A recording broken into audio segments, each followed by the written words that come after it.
Mas eu quero continuar hoje, queridos, falando um pouquinho. Nós começamos a falar alguns domingos atrás. Diminua só um pouquinho o climatizador que está fazendo barulho. Só tira o barulho, mas é melhor o barulho do que o calor.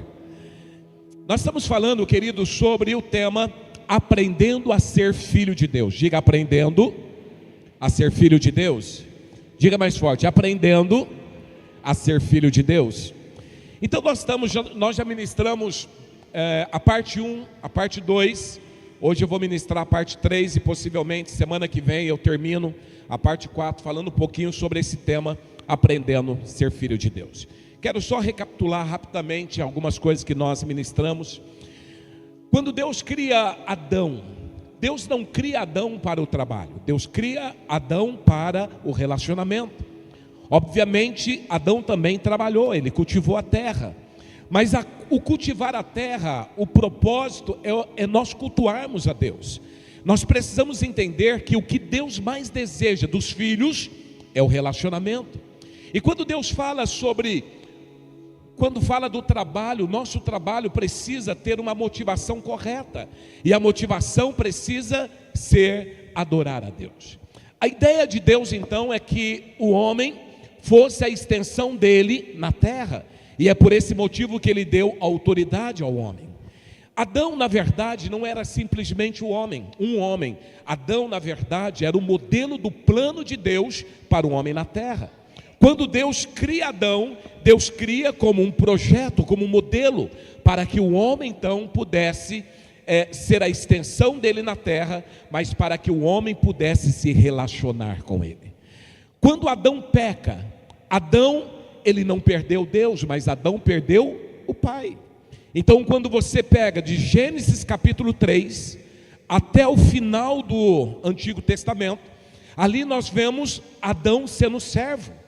Ele continua tendo Deus, mas Adão, ele não tem mais o relacionamento de filho e pai. Então durante todo o Antigo Testamento, a partir do capítulo 3 de Gênesis, você começa a ver a história de um relacionamento de servo com o seu Senhor. Então desde quando o homem peca, o homem então, ele perde essa filiação. E é interessante, queridos, que se você fizer um levantamento, você vai perceber que 50% dos filhos no Brasil, principalmente no Brasil, eles não têm na sua certidão de nascimento o nome do pai. Você vê como que é uma questão espiritual. 50% dos filhos, eles não têm a filiação, eles não têm o nome do pai na sua certidão de nascimento. E talvez você fale assim: apóstolo, mas o que isso implica? Muita coisa. A partir do momento que o homem, ele não consegue se relacionar como filho, ele não tem um pai no qual ele não se considera filho, automaticamente ele vai ter dificuldade também no seu relacionamento com Deus. Então nós encontramos hoje homens que têm uma igreja, na verdade, que tem, pela falta da paternidade biológica, eles têm dificuldade de se relacionar com Deus. E é por esse motivo que nós vemos que a igreja não tem problemas de relacionar com Deus. A igreja tem problemas em relacionar com o Pai. Já ouviu aquela frase: há 30 anos eu sirvo a Deus, há 30 anos eu trabalho para Deus. Então as pessoas, elas não se relacionam, elas trabalham e achando que o relacionamento com Deus precisa ser apenas através do trabalho, e não é. Deus não quer apenas o seu trabalho, Deus quer que você se relacione com Ele. Então, queridos, nós vemos uma igreja onde não tem dificuldade de trabalhar, mas uma igreja que tem dificuldade em se relacionar. Vamos pegar um exemplo claro. Irmãos, nós precisamos limpar a igreja. Vai vir um monte de pessoas. Nós vamos passar 2 dias, 48 horas, clamando a Deus. Serão poucos. Porque quando você fala assim: olha, nós vamos ter uma vigília de oração, onde nós vamos ficar clamando a Deus, você começa a observar as pessoas. Tem gente que começa a vigília, no momento da adoração, do louvor, está bacana. Mas quando começa a buscar a Deus, se ajoelha para orar, Passa 5 minutos, não tem mais o que falar. Sabe o que é isso? Isso é o reflexo de uma igreja que não tem dificuldade em trabalhar para Deus, mas tem dificuldade em se relacionar com Deus. Tudo isso, queridos, nós vemos desde lá de Adão. Então nós precisamos começar a entender, queridos, que Deus é um Deus que quer relacionamento. Deus é um Deus que não quer que você se relacione com Ele quando você vem nos cultos aos domingos, não. Deus é um Deus que quer que você se relacione com Ele todos os dias. Entenda algo, mesmo quando Adão pecou, quem faltou ao encontro não foi Deus, foi Adão. Porque na virada do dia, todos os dias, Adão e Deus se encontravam. Mas quando Adão peca, Deus vai para o encontro e ele pergunta: Adão, onde você está? E Adão havia falhado, Adão havia faltado no encontro. Então nós vemos um Deus que é um Deus que quer relacionar com seus filhos, que quer trazer conserto. Talvez, meu irmão, você tenha alguma dificuldade com Deus, e Deus, é o Pai que quer trazer conserto com os filhos. Quando nós olhamos, queridos, para Gênesis, nós vemos que Gênesis começa falando sobre paternidade.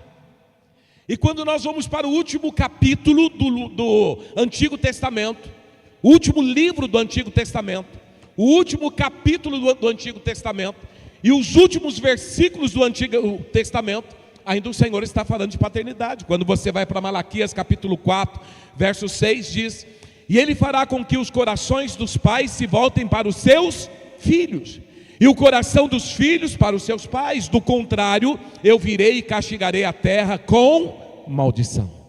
Então Deus começa Gênesis falando de paternidade, Deus termina Malaquias falando sobre paternidade. Eu quero que você, meu irmão, comece a entender o que Deus deseja de mim e de você.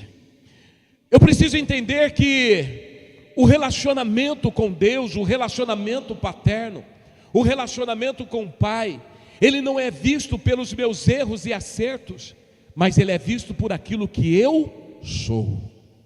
Diga: pelo que eu sou. Diga mais forte: pelo que eu sou. Porque tem pessoas que quando erram, eles se afastam.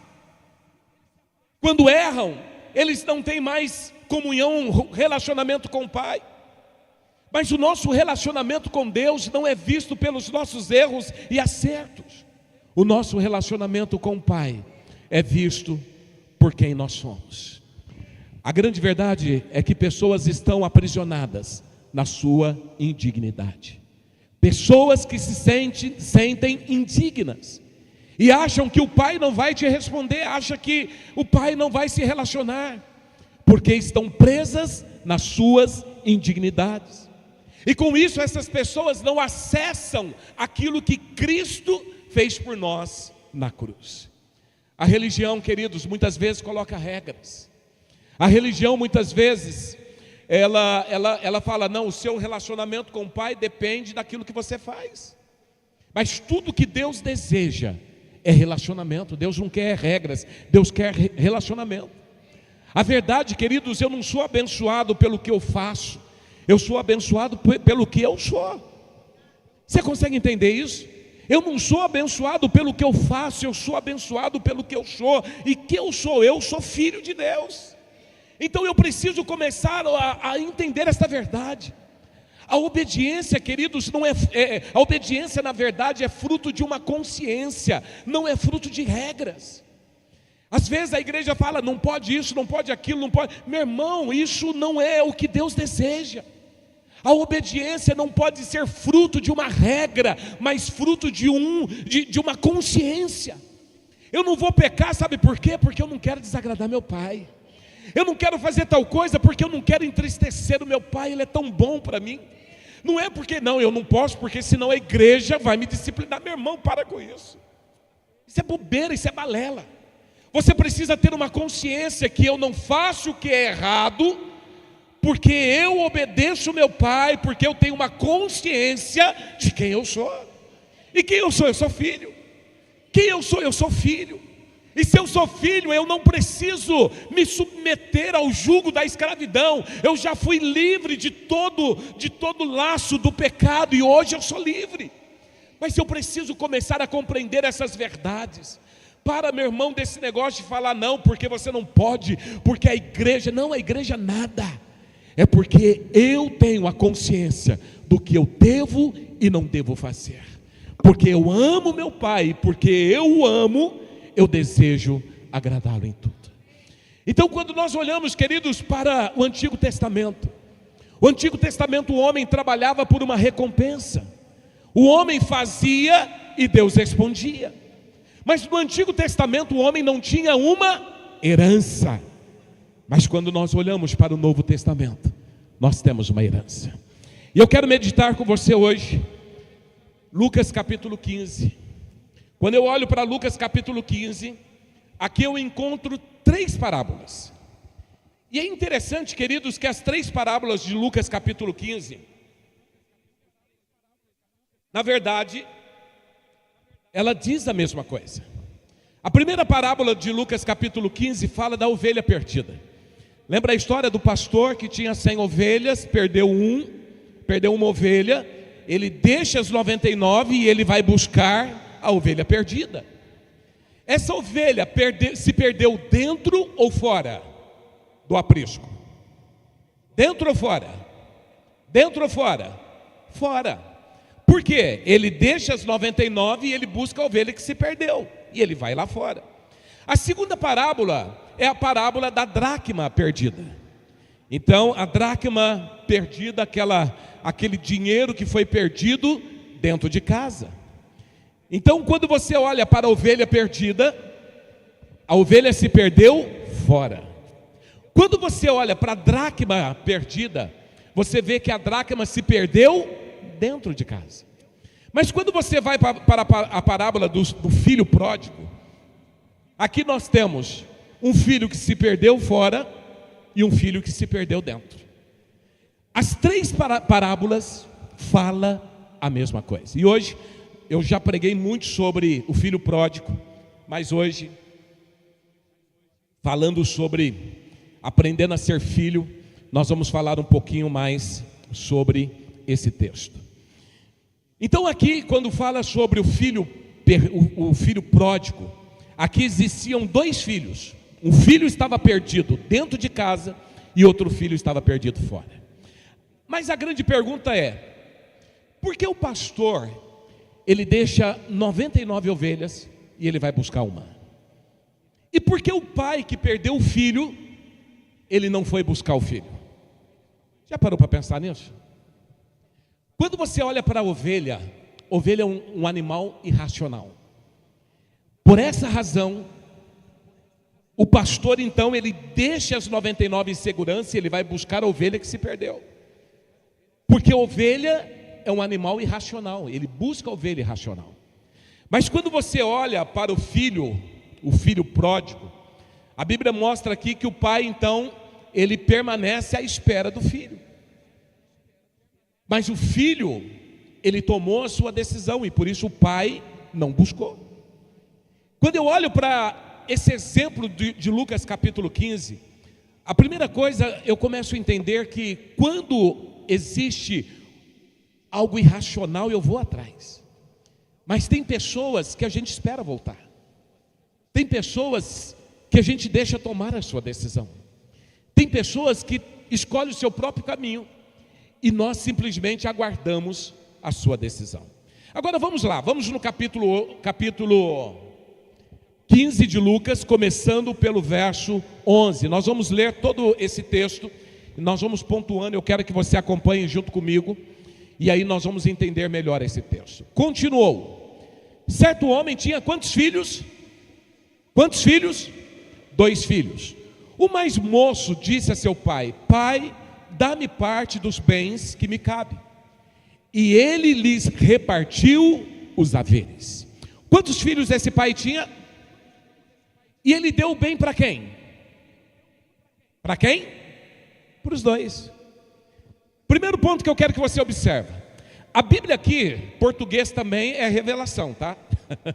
Quando você olha aqui para o texto, e ele lhes repartiu os haveres.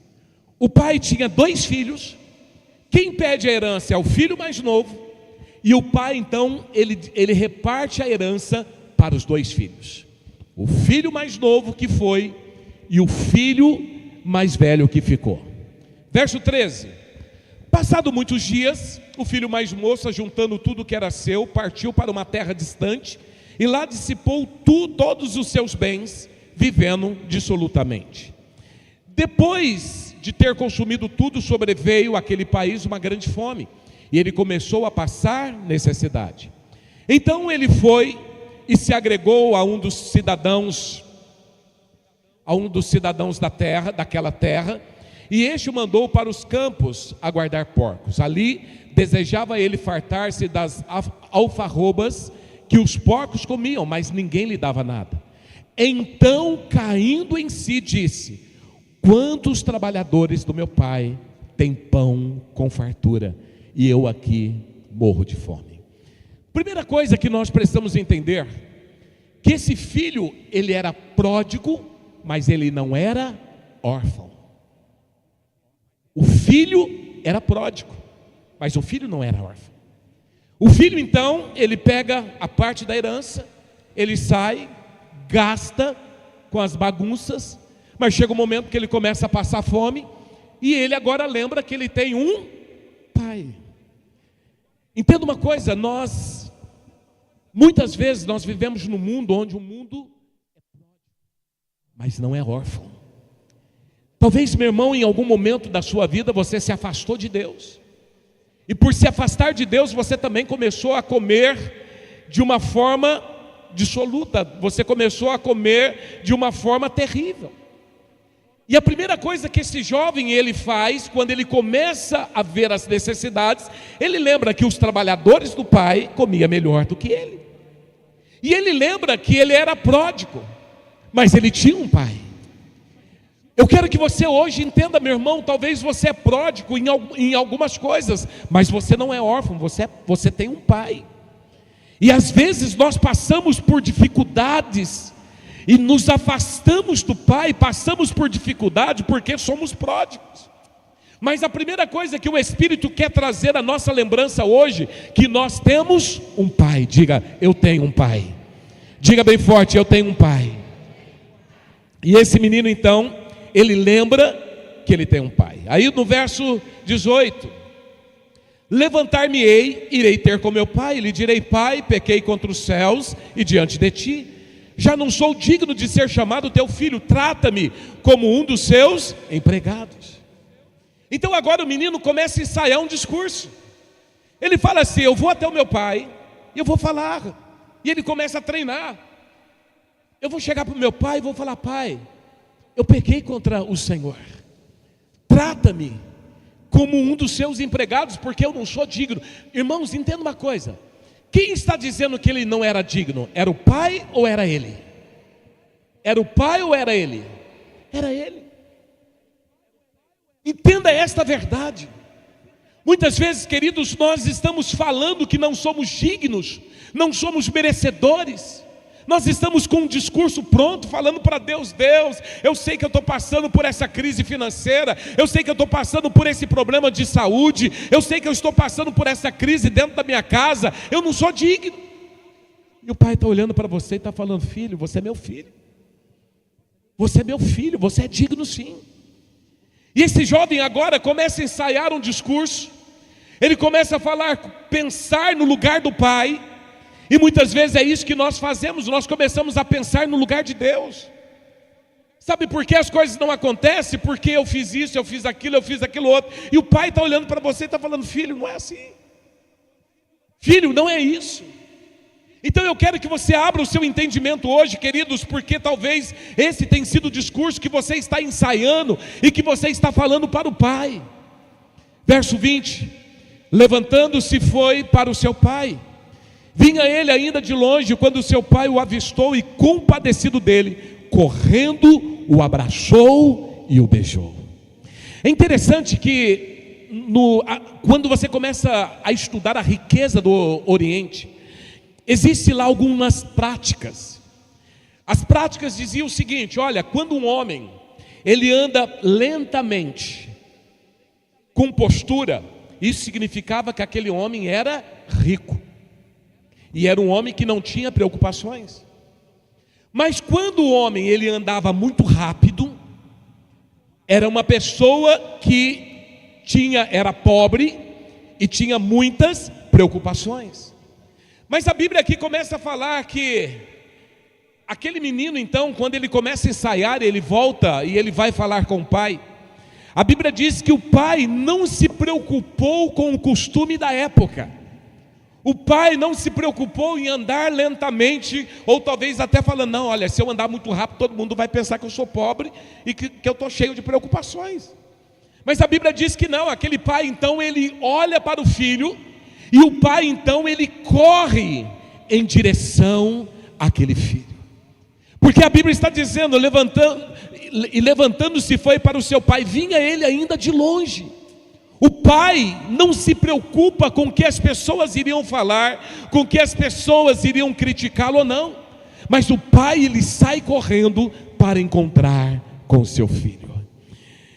Verso 21, e o filho disse: pai, eu pequei contra o céu e diante de ti, eu já não sou digno de ser chamado teu filho. Então todo aquele discurso que o menino havia ensaiado, ele agora chega para o pai e fala: pai, eu não sou digno.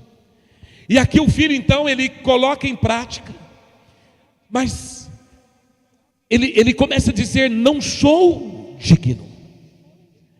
Pessoas aprisionadas na sua indignidade, pessoas achando que Deus não pode fazer porque errou, porque desagradou, porque em algum momento pecou, e que agora não tem mais chance. Era a situação daquele jovem.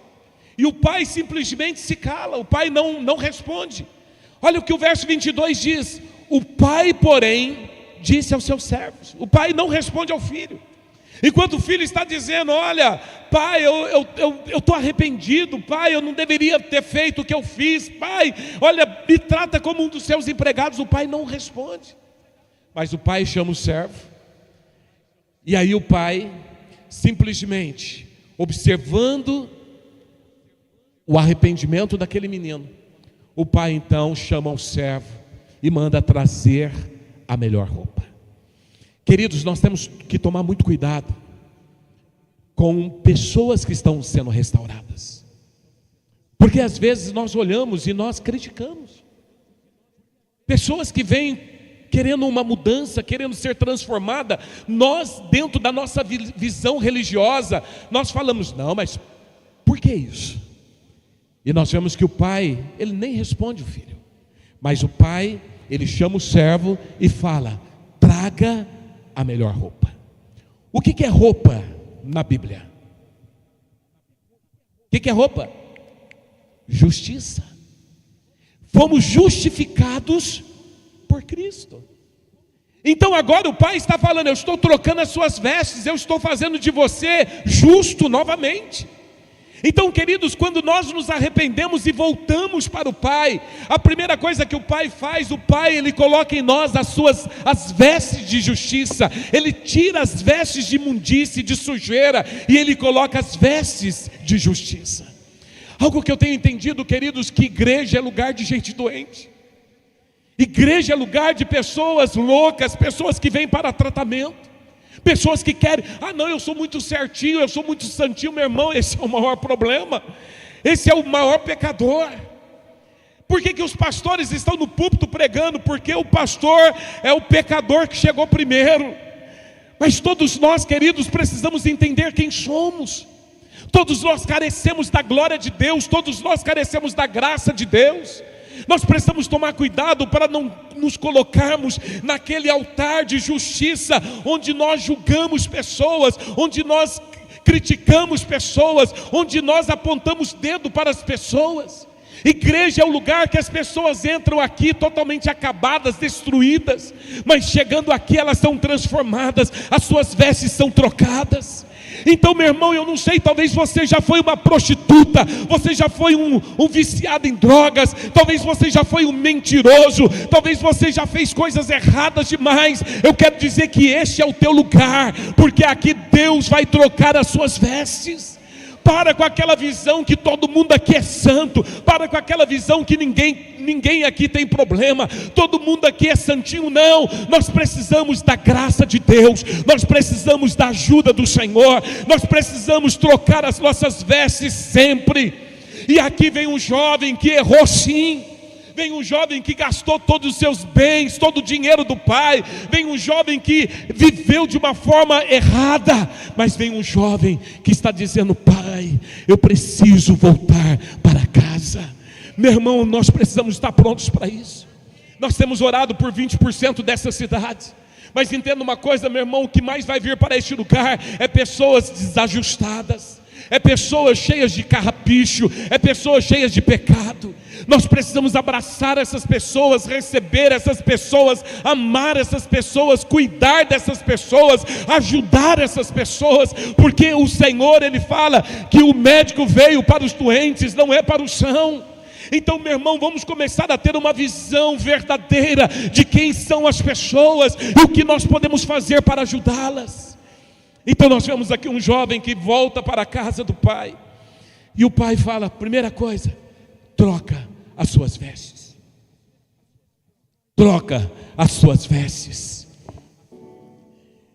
E ele continua dizendo: dê a melhor roupa, vestiu, e pondo-lhe um anel no dedo. Sabe o que significa anel?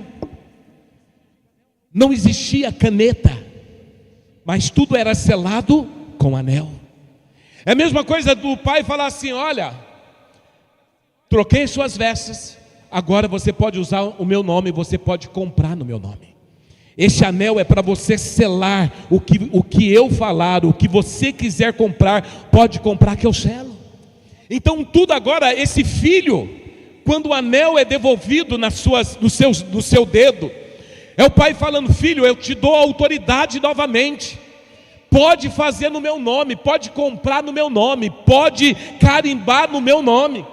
E quando eu olho para isso, eu lembro daquela passagem, quando Jesus fala: em meu nome vocês expulsarão demônios, em meu nome curarão enfermos, em meu nome. Sabe o que o Senhor está dizendo? Eu coloquei um anel no seu dedo, e em meu nome os demônios vão ter que sair, em meu nome as enfermidades vão ter que sair, em meu nome o morto vai ressuscitar. Pode usar o meu nome, pode usar este anel, eu lhe dou autoridade. É exatamente isso que o pai estava falando, exatamente isso que o pai estava restituindo àquele filho. Eu estou devolvendo a você a autoridade, eu estou devolvendo você a oportunidade de comprar no meu nome. Traga depressa a melhor roupa, vista-o, ponha o anel no seu dedo e sandálias nos seus pés. Quando Moisés, no Antigo Testamento, ele vai subir no monte, a primeira coisa que o Senhor fala para Moisés: tira a sandália dos pés, porque o lugar que você pisa é santo. Mas quando chega agora na nova aliança, o Senhor fala: coloca as sandálias, porque santo não é o lugar, mas santo é você. Santo é você. Sabe o que o Senhor estava falando para esse jovem? Coloca a sandália nos pés dele, porque agora eu estou transformando a vida dele. Eu troquei as suas vestes, eu dei a autoridade, e agora eu estou dizendo: ele é santo, ele é um novo homem, ele é santo. Meu irmão, comece a entender isso. O Senhor estava devolvendo a dignidade para aquele jovem. Quantas vezes no mundo, queridos, você perdeu a dignidade? Lá no mundo te chamava de cavalo, de aparelho. Lá no mundo te chamava de prostituta, de drogado. Lá no mundo te chamava de bêbado, te chamava de tantas coisas. Mas quando você vem para Jesus, Ele coloca a sandália nos teus pés, dizendo: eu estou devolvendo a tua dignidade. Você é meu filho, você é meu filho amado. Você tem novas roupas, você tem um anel que lhe dá autoridade, mas agora você tem calçados também, as sandálias, onde você agora é santo. Não é o lugar que é santo, não é o altar que é santo, não é o prédio que é santo, mas nós somos santos, porque o Senhor transformou as nossas vidas. É exatamente isso que o pai estava falando àquele filho. Esse filho estava sendo transformado. Verso 23: trazei também e matai o novilho cevado, comamos e regozijamos. Quem é o novilho? Jesus. Quem é o novilho? Jesus. Comamos, nos alegramos, porque agora esse meu filho, verso 24, porque este meu filho estava morto e reviveu, estava perdido e foi achado, e começaram a se regozijar. Entenda uma coisa, meu irmão, aquele menino não estava perdido, aquele menino estava morto, porque alguém que sai da presença de Deus, ele não está perdido, ele está morto. Alguém que está fora de Deus, ele não está perdido, ele está morto. Perdido se perde dentro de casa. Muitas vezes dentro da igreja nós encontramos crentes perdidos, mas aqueles que estavam fora, eles estão simplesmente mortos. E é por isso que esse pai está dizendo: este meu filho, ele estava morto, porque ele estava fora da casa do pai, porque ele estava fora da presença do pai, porque ele estava fora dos cuidados do pai, ele estava fora da minha presença. Mas ele agora reviveu. Ele reviveu. Meu irmão, entenda isso. Talvez você já ouviu tantas canções, né, de filho pródigo. Talvez você já ouviu muitas músicas do filho pródigo, mas se você nunca ouviu, talvez a música daquele que estava perdido dentro de casa. Porque perdido, queridos, não era esse moço ele estava simplesmente morto, mas perdido estava aquele que estava dentro de casa. Verso 25: ora, o filho mais velho estivera na onde? E ele estava fazendo o quê? Ele estava trabalhando. E quando voltava, ao aproximar-se da casa, ele ouviu músicas e danças. Verso 26: chamou um dos criados e perguntou-lhes: o que era aquilo? Comece a olhar agora a situação de alguém perdido. Aquele jovem estava trabalhando, e quando ele volta para casa, ele ouve músicas, danças. Ele não teve nem a liberdade de entrar dentro de casa e saber o que estava acontecendo. É como se ele fosse lá no vizinho e perguntasse assim: o que está acontecendo em casa? O que está acontecendo em casa? Aquele menino estava totalmente perdido. Ele não teve a liberdade de perguntar para o seu próprio pai.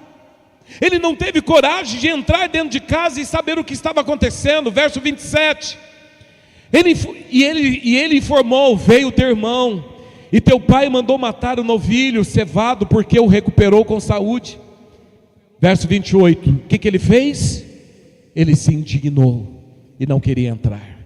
Saindo, porém, o pai procurava conciliá-lo, mas ele respondeu ao seu pai: há tantos anos que te sirvo sem jamais transgredir uma ordem tua. Pensa no menino bom, pensa no menino correto, pensa no menino certinho. A Bíblia diz que esse jovem, querido, primeira coisa, ele fica indignado quando fica sabendo que o teu irmão voltou. Mas é interessante também que você começa a olhar. Ele olha para o pai e fala: pai, eu trabalho contigo há tanto tempo, eu te sirvo há tanto tempo, pai, eu nunca transgredi uma lei sua, eu nunca fiz nada de errado. Queridos, esse é o sentimento de muitas pessoas dentro da igreja. Senhor, eu venho nos cultos, eu sou fiel nos dízimos, primícias e ofertas. Senhor, eu faço tudo certinho. Onde está meu erro? Talvez o teu sentimento é sentimento de servo, não é sentimento de filho. Porque quando você olha para esse jovem, querido, esse jovem era um bom servo. Ele fazia tudo o que você espera de um servo.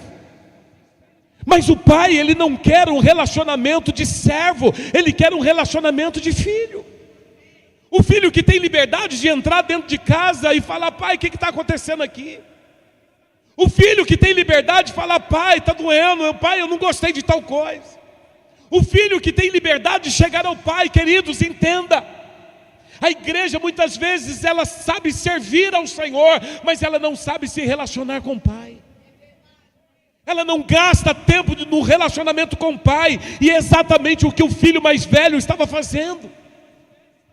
Eu estou contigo há tanto tempo, eu te sirvo, eu nunca transgredi as suas leis, eu faço tudo certo. E ele continua dizendo: e nunca me destes um cabrito sequer para alegrar-me com os meus amigos. Eu trabalho, eu te sirvo, mas o Senhor não me dá uma recompensa. Queridos, preste atenção.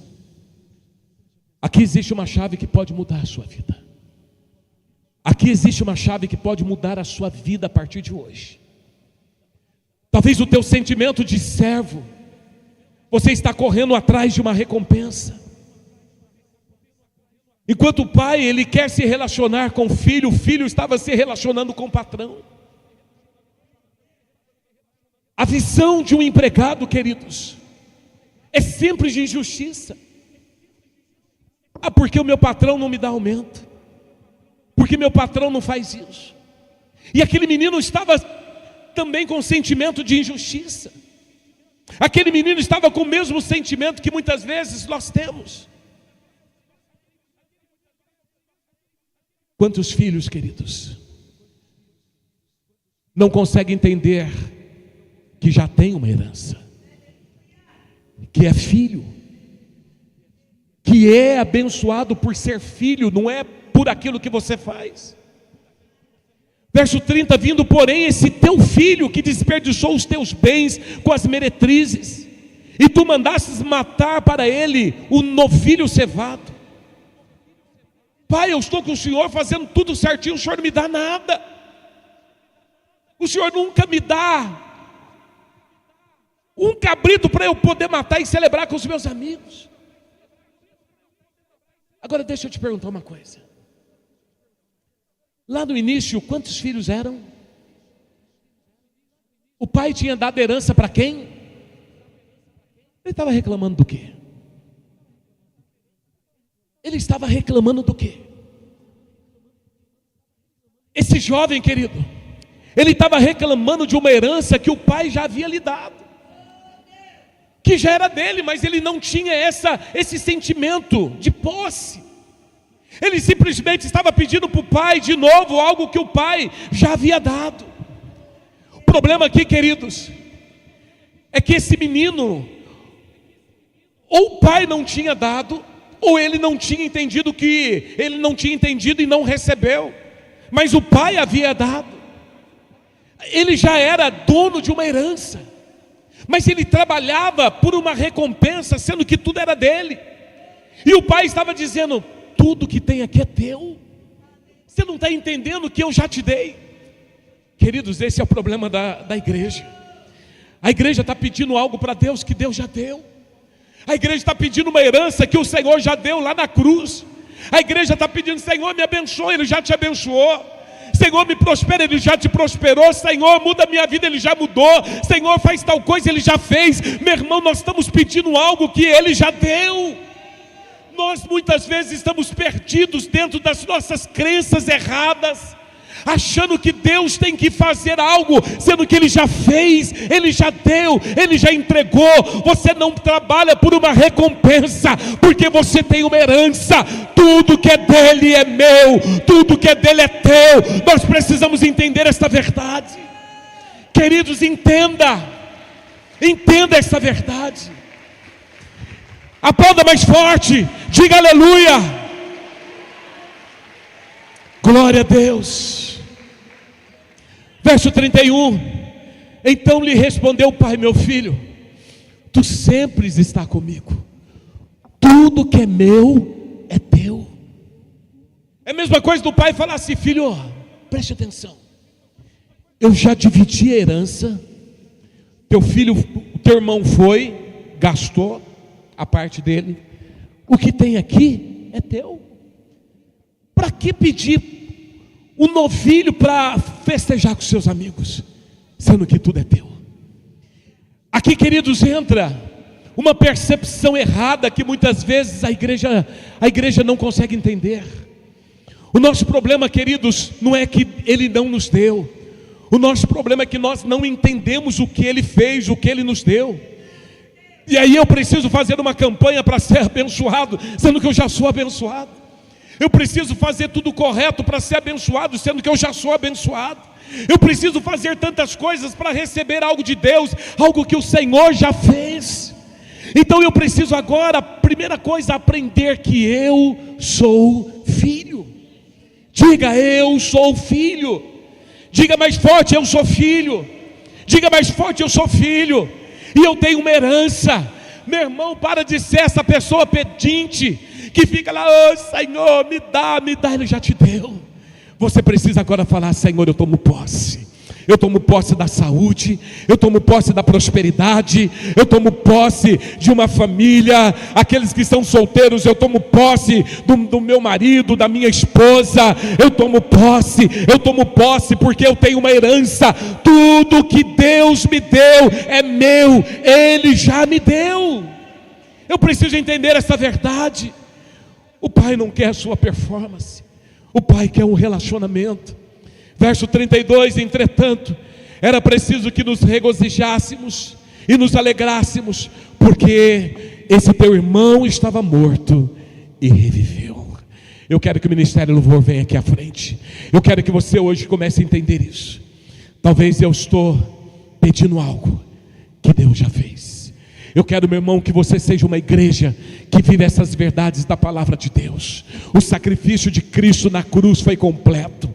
Não foi um sacrifício mais ou menos, não foi um sacrifício parcial, não, foi total. Ele nos transformou, Ele nos resgatou do império das trevas, Ele colocou no reino do Filho do seu amor. Hoje nós temos direito de viver o melhor do Senhor. Eu tenho direito de viver a saúde, a paz, a alegria. Eu sou filho de Deus. Eu não vivo segundo regras, mas eu obedeço por uma consciência, porque eu sei quem eu sou em Cristo Jesus. Meu irmão, eu quero que você saia daqui nessa manhã com uma consciência de filho, nada que você faça pode mudar a sua vida, a não ser depender inteiramente dEle, confiar nele, entregar a sua vida a Ele, saber que Ele tem o poder da sua vida, tem o poder de mudar a sua vida. Você não é um pedinte, você não é um miserável, um pobre, mas você é um homem de Deus, filho de Deus. Você é filho de Deus, você é filho. Existe uma herança liberada sobre a sua vida. Esta verdade precisa entrar no nosso espírito para que possamos vivê-la, praticá-la. Eu quero que você fique de pé no seu lugar e eu quero que você comece a falar com Deus. Eu não sei, meu irmão, como você entrou aqui nesta manhã. Eu não sei como está a sua vida. Hoje eu não tenho condições de chamá-lo à frente para orar por você, mas eu quero que você do seu lugar comece a clamar a Deus. Feche teus olhos e comece a orar. Comece a dizer: Senhor, eu creio. Senhor, eu quero. Senhor, eu tomo posse. Senhor, comece a falar com o Senhor agora, meu irmão. Erga a tua voz em adoração a Ele agora. Erga a tua voz e comece a falar: Senhor, obrigado. Obrigado porque eu sou filho. Obrigado porque eu tenho uma herança. Obrigado porque o Senhor já liberou. Obrigado, meu irmão. Comece a andar nessa terra não como um coitado, não como alguém que não tenha direito nenhum, mas comece a andar como um homem e uma mulher de Deus, cheios do poder de Deus, que vive as promessas do Pai nessa terra. Comece a clamar ao Senhor, comece a orar. Eu não sei como está a sua vida, mas hoje o Senhor está restaurando a visão de dignidade. Pessoas entraram aqui nesta manhã sentindo indignas. Eu não sou digno de participar da ceia do Senhor. Eu não sou digno de participar da mesa do Senhor. Eu não sou digno de viver aquilo que o Senhor tem para a minha vida. Mas hoje o Senhor está dizendo: você é meu filho, você é minha filha. Você que recebeu Jesus como Senhor, receba essa verdade espiritual. Receba esta verdade espiritual. Receba esta verdade em nome de Jesus. Comece a orar, comece a clamar ao Senhor. Espírito Santo, comece a tocar nessas vidas agora. Comece a tocar nessas vidas agora, Senhor. Comece a enchê-las agora com o teu poder, com a tua graça, com a tua vida. Comece a levá-las agora a viver uma nova dimensão espiritual. Senhor, que hoje possamos olhar para Ti, não apenas como Deus, não apenas como Senhor, mas principalmente como Pai, o nosso Pai. Começa, Senhor, a trabalhar, a tratar o relacionamento, Senhor, dos Teus filhos contigo. Leva-nos a viver essas verdades espirituais. Tira, Senhor, toda a visão de indignidade. Pessoas que se sentem indignas, pessoas que sentem que não podem se achegar ao trono da graça. Essas pessoas têm esquecido que tudo isso não depende de mim, mas é pelos méritos, é pelos atos do Senhor. Não é por aquilo que eu fiz, mas é pelo que o Senhor fez. Eu simplesmente me submeto à Tua vontade. Toca-nos nesta manhã. Toca-nos. Oh, Espírito Santo, começa a tomar este lugar agora. Começa a levantar filhos. Começa a resgatar, restaurar a identidade de filhos. Começa a restaurar a identidade de filhos. Filhos amados, filhos amados, filhos amados. Toda acusação do diabo dizendo que você errou, que você pecou, que você não merece, eu quero declarar por terra agora. E eu quero declarar que a graça do Senhor nos alcançou. E a graça não depende dos meus esforços, mas depende do Senhor. É por Ele, é para Ele. É Ele que faz, é Ele que faz. Toca-nos nessa manhã, Senhor.